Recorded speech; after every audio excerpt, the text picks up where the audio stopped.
Pia, hun har en ansigtsform, der er en blanding imellem en diamant og en rund, og det har vi afgjort fra, at hun har en smallere pande og et smallere kæbeparti, og er lidt større på midten. Men vi var sådan lidt med, om hun var mere diamant end rund, og vi er blevet enige om, at hun er lidt en mellemting, men ligger tættere på en diamant. Det første par briller, vi har valgt til Pia, det er nogle briller, der har runde glas.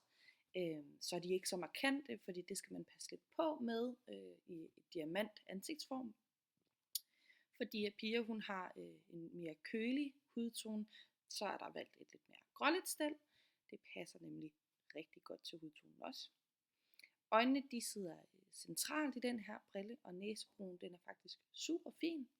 Jeg kunne godt have ønsket mig, at næsebroen sad en lille smule lavere, for at hendes næse ikke kommer til at se for langt ud. Men ellers så synes vi faktisk, at det var et super flot stel til Pia.